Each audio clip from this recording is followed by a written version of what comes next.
प्रेम मार्ग में अपने प्रियतम के प्रति अत्यंत आसक्ति, अन्यत्र से कहीं भी ममता अहमता का संबंध ना होना, यहां तक कि अन्य कामनाओं की बात क्या, मोक्ष सुख भी कड़ुआ लगने लगे।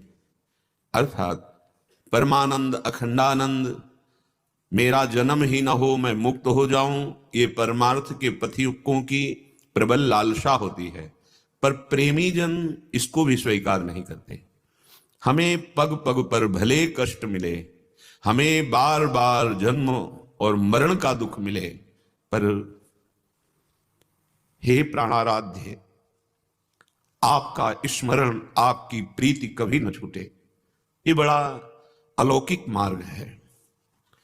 सुसुख वांछा किंचन मात्र नहीं। प्रेम, ये दुर्लभ शब्द है। प्रेम सब शास्त्रों का ज्ञान है, पर प्रेम नहीं। तो उसे पंडित नहीं कहते। पंडित माने परम बोधवान। ढाई आखर प्रेम के पढ़े सुपंडित होए। भगवान ने गीता जी में वासुदेवा सर्वमिति समहात्मा सुदुर्लभा कहा है, लेकिन उस महात्मा से भी दुर्लभ वो है जो प्रेम में डूब गया है। किंचन मात्र कोई, ना मोक्ष की अभिलाषा, ना लोक लोकांतर के किसी सुख की। इतना कड़ुआ मोक्ष लगने लगा श्रीपाद प्रबोधानंद जी को, जबकि मोक्ष प्रदान करने की सामर्थ्य वाले ये महापुरुष हैं। संपूर्ण शास्त्रों का ज्ञान और आत्मबोध स्वरूप स्थिति में स्थित जब वृंदावनेश्वरी के चरणारविंद का प्रेम मिला, तो ये बात सबकी समझ में नहीं आएगी जो इस श्लोक में कह रहे हैं। कह रहे हैं मुमुक्षूणाम याता लय मल महाभूर्यापचितिम हरे रे कांति त्वामह गृह्याताम धिक्करोत्। आहा, न यायास्त्वं मुक्ते कुकृति रूप वृंदाटवी तदाश्रयैर्दुष्टायास्ते जगति नहीं नामापि भविता। ये बड़ा गूढ़ विषय है। अरे मोक्ष, अरे मुक्ति, तुम्हें जो चाहते हैं उनको प्राप्त हो जाके। कौन चाहते हैं? मुमुक्षूणाम याता, जो मोक्ष चाहते हैं उनको तू प्राप्त हो जा। लेकिन मेरे लिए तू महान अनिष्टकारी है। मुझे लय नहीं चाहिए, मुझे प्रियाजू की समीपता और उनकी सेवा चाहिए। इसीलिए महाप्रभु हरिवंश चंद्र जी भी कहते हैं विभेमि कैवल्यता। निर्भय पद मोक्ष को कह रहे मुझे भय लगता है, नहीं चाहिए। श्री रूप गोस्वामी कह रहे हैं जब तक ये भोग और मोक्ष रूपी पिशाचिनी बैठी हुई है हृदय में, तब तक प्रेम का प्रादुर्भाव नहीं होता। किसी भी भोग की लालसा या मोक्ष पद की लालसा। ये प्रेम धाम वृंदा विपिन का अद्भुत प्रेम रंग है। इसके बिना समझे ये बात समझ में नहीं आएगी, क्योंकि मोक्ष पद कोई साधारण पद नहीं है। ये अंतिम विश्राम स्थिति है मोक्ष। पर प्रेम में कैसा स्वाद है कि मोक्ष पदवी अनिष्टकारी लग रही है। मैं एकत्व में, सायुज्य में, सामीप्य में, ये सारूप्य में, इसमें रति नहीं चाहता। बस दैन्य भाव से अपने आराध्य देव की चरण सेवा और उनके चिंतन में, उनके मिलन में, उनके मिलन की चाह में, जैसी भी स्थिति है हम बस रुदन करते रहें। बार बार जन्म हो, बार बार मरण हो, हर पग में हमें दुख विपत्ति मिले, पर हम श्यामा श्याम के अनुराग में रोते रहें। ये बात सबकी समझ में नहीं आएगी। उद्धव जी की समझ में नहीं आई। उनको लगा कि गोपीजन अविद्याग्रसित है, मैं उनको जाकर के ज्ञान सिखाऊंगा कि श्री कृष्ण कण कण में व्यापी परम तत्व हैं, तुम्हारी आत्मा है, तो उनका रुदन बंद हो जाएगा, तो प्रभु भी नहीं रोएंगे। आए यहां वृंदावन गोपीजनों को ज्ञान देने, लेकिन जब गोपीजनों की प्रेम स्थिति देखी तो उनका ज्ञान धूल दूसरित हो गया। रज में लौटने लगे और आशा करने लगे कि मुझे वृंदावन में कोई लता गुल्म औषधि बना दी जाए जिससे इन ब्रज गोपियों की चरण धूल हमारे ऊपर पड़े। प्रेम, भगवान शंकर को कौन सी वृत्ति नहीं प्राप्त है, पर जब वृंदावन के प्रेम की बात, तो विकल होकर भगवान श्री कृष्ण से कहते हैं, मुझे आप और लाडली जी के चरणों का प्रेम प्राप्त हो, मैं वो रूप देखना चाहता हूं जो वृंदावन बिहारी जी के रूप में आप बिलसते हैं, वो रूप। ये अद्भुत प्रेम स्थान वृंदावन है। जब प्रेम का रंग चढ़ता है, कहीं भी चढ़े, किसी भी भाव के उपासक को, वो ये सब नहीं चाहता। अर्थ न धर्म न काम रुचि गति न चाहो निर्वाण, जन्म जन्म रति राम पद यह वरदान नान। मुझे ना धर्म चाहिए, न अर्थ चाहिए, न काम, न मोक्ष चाहिए, बस अपने आराध्य देव का प्रीति प्रेम स्मरण, बार बार जन्म हो, मुझे इसकी परवाह नहीं, पर मेरा स्मरण सतत आराध्य देव से हो। यही जोनि जन्मों कर्म बसता राम पद अनुराग हूं। अपने कर्म के फल को हम नष्ट नहीं कराना चाहते, मुझे जन्म देना कर्म के अनुसार, पर आपके चरणों का प्रेम हो।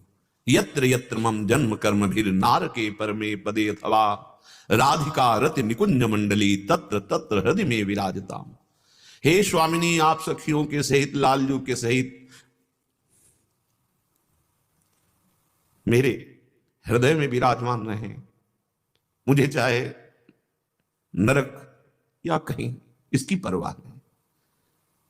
अपने आराध्य देव का सानिध्य हृदय में, उनका चिंतन, इसके आगे कुछ नहीं।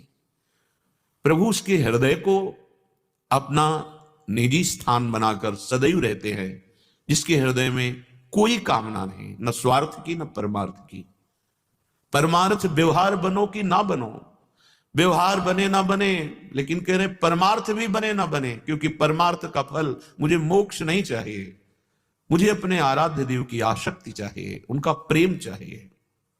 अय मोक्ष, तू उनका वर्ण कर जो मुमुक्षु जन है, मेरे लिए तो तू अनिष्टकारी है। कैसी अद्भुत! अगर वो ना जानते होते मोक्ष पदवी को, फिर बोलते थे होता मोक्ष सुख को क्या जाने, लेकिन ये मोक्ष प्रदान करने वाले महापुरुष हैं। जब प्रियाजू के चरणारविंद का प्रेम, वृंदावन की इस रसमयी भूमि का प्रेम प्राप्त हुआ, तो कह रहे हैं अय मोक्ष, तू अनिष्टकारी है। अगर तू कहीं हमारे जैसे भक्त या प्रेमी जनों के घर गई, तो तुझे धिक्कार लगा के, फटकार लगा के भगा दिया जाएगा मोक्ष सुख के लिए। कहां नाशवान सुखों में हम अपने प्रियालाल को भूल जाते हैं, लौकिक सुखों में हम अलौकिक सुख, नाम स्मरण, रूप स्मरण, लीला स्मरण भूल जाते हैं। प्रेमी जनों की क्या स्थिति है? मोक्ष सुख भी। अगर तू हमारे जैसे प्रेमी भक्तों के घर जाएगी, मुक्ति मोक्ष, तो तुझे धिक्कार मिलेगा, आदर नहीं। श्री भगवान भी कहते हैं, जो मेरी सेवा में रत हैं, सारिष्ट सामीप्य सायुज्य एकत्वादि जो मोक्ष है, इसको मैं देता हूं तो भी वो स्वीकार नहीं करते। दीयमानम न गृह्णन्ति बिना मत सेवनम जना, क्योंकि वो मेरे सेवा सुख में निमग्न है। मोक्षाधिपति भगवान से प्रेम हो जाना, इससे बढ़कर कोई उपलब्धि नहीं। प्रेम ये पंचम पुरुषार्थ है। ये जिसके हृदय में प्रकट हो जाता है, प्रभु अधीन होकर संग ही संग डुलते हैं। एक क्षण के लिए कभी प्रभु का वियोग नहीं होता, वो उसके मानस नेत्रों में बसे रहते हैं। श्रीपाद कह रहे हैं, ना यायास्तुम मुक्ते कुकृति रूप वृंदाटवी तदा। मैं जानता हूं कि तू कुकृत्य करवा देगी। अब आप सोचिए, मोक्ष की अभिलाषा रखने वाले के हृदय में मृत्युलोक की क्या बात, ब्रह्मलोक तक के भोग उसे मिथ्या अनुभव में आते हैं। फिर यहां जो कहा कुकृत्य, क्या कुकृत्य? तो मुझे प्रियालाल से अलग कर देगी, नहीं चाहिए। हमें समाना नहीं प्रियालाल में, हमें प्रियालाल की सेवा करनी है।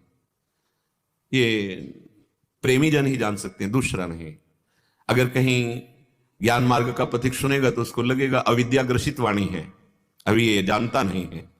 नहीं नहीं, ये अविद्या और विद्या दोनों से परे पराविद्या, राधा तत्व के ये ज्ञाता है, ये राधा तत्व के प्रेमी हैं, वो गूढ़ विषय है।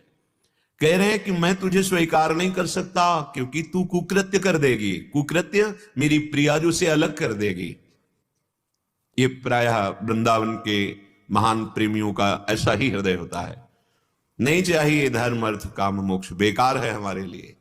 कितनी बड़ी बात है, धर्माद्यर्थ चतुष्टयम विजयताम किम तद्वृथा वार्तया, और मुझे ईश्वर की एकांतिक भक्ति भी नमस्कार नहीं चाहिए। क्या अद्भुत स्थिति है। सही कांतेश्वर भक्ति योग पदवी त्वारूपिता मूर्धने, ऐसे प्रणाम करता हूं। नहीं, आपको चाहिए क्या? बोले यो वृंदावन सीमा, जो वृंदावन की सीमा में विराजमान है, जिनका दर्शन, जिनका सानिध्य वृंदावन की कृपा से, वृंदावन के रसिकों की कृपा से होता है। यो वृंदावन सीमनि कश्चन घनाश्चर्य किशोरी मणिस्तत् कैंकर्य, ये कैंकर्य रस बहुत दुर्लभ रस है। तत्कैंकर्य रसामृताधिपरम चित्ते न मे रोचते, मेरे चित्त को और कुछ नहीं रुचता जो वृंदावन में विराजमान श्री स्वामिनी जो है, इनके चरण का सानिध्य, इनकी चरण सेवा के सिवा मुझे कुछ नहीं। तो श्री जी के जो चरणों की आसक्ति है, श्री जी के चरणों की जो दासता है, तो श्री राधा किंकरी नाम लुटत चरणयोर अद्भुता सिद्धि कोटि, करोड़ों अद्भुत सिद्धियां शक्तियां उसके चरणों में लौटती रहती हैं। जो गोरे चरणारविंद की आराधना में तन्मय होकर श्री स्वामिनी जी को सुख पहुंचाता है, स्वामिनी जी की सेवा करता है। श्रीपाद कह रहे हैं, श्रेयर दुष्टायास्ते जगत नहीं नामपि भविता, तुम्हारा नाम भी हमें पसंद नहीं, मोक्ष नहीं पसंद। क्या स्थिति है, प्रेम की क्या स्थिति है। ये मोक्ष पदवी प्रदान करने वाले महापुरुष, ये ज्ञान समुद्र में गोते लगाने वाले महापुरुष हैं। कोई साधारण भगत बोलता उसकी भी बात माननी होती, लेकिन असाधारण ज्ञानी और असाधारण प्रेमी वो कह रहे हैं, अरे मोक्ष अगर हमारे सामने आएगा तो हम तुझे दुष्ट कह के संबोधन करेंगे, क्योंकि तुम हमें प्रियाजू से अलग कर दोगे, ये मुझे नहीं चाहिए। प्रियालाल के चरणारविंद की प्रीति, प्रभु आसक्त हो जाते हैं, प्रभु आसक्त हो जाते हैं। प्रभु में अपने जीवन को समर्पित करके प्रीति प्राप्त करने के लिए बहुत दुर्लभ भक्त होते हैं जो चलते हैं। नहीं तो भक्ति का आश्रय लेते हैं और शरीर सुख, मान सम्मान, यश कीर्ति, इसमें हम रुक जाते हैं, आगे नहीं बढ़ पाते। कोई बिरला इनको पार करके मोक्ष सुख का भी त्यागी, पहले इनको पार करे तब मोक्ष सुख जागृत होता है। उस मोक्ष सुख से भी विरति, वहां भी रति नहीं, और रसिकों का संग, तब प्रियालाल के चरणों की प्रीति प्राप्त होती है। यह सिद्धांत है, लेकिन कृपा सीधे रसिकों का संग और प्रियालाल की प्रीति, सीधे, उसे कोई अन्य यात्रा नहीं करनी पड़ेगी। इसीलिए रसिक संग दुर्लभ बताया गया है। प्रियालाल के प्रेम में डूबी हुई रसिकों का संग ये त्रिभुवन में सबसे दुर्लभ लाभ है। यदि मिल गया तो विश्वास करो, अगर उनके वचन के अनुसार चलोगे तो इसी जन्म में पंचम पुरुषार्थ प्रेम की प्राप्ति हो जाएगी। जिसकी बुद्धि प्रेम में लग गई प्रभु के, अब उसे कुछ प्राप्त करना बाकी नहीं रहा। जब सर्वलोक महेश्वर अखिल कोटि ब्रह्मांडों के ईश्वर प्रेम के अधीन होकर पहले प्रेम प्राप्त करने के लिए जोई जोई प्यारो करे सोई मोहि भावे, और जब प्रेम प्रकट हो जाता है तो भावे मोहि जोई सोई सोई करे प्यारे। सिद्धांत है, प्रेमी जनों के हृदय में वही स्फुरण होता है जो प्रभु करते हैं, उनके हृदय में जो स्फुरण होता है वही प्रभु करते हैं।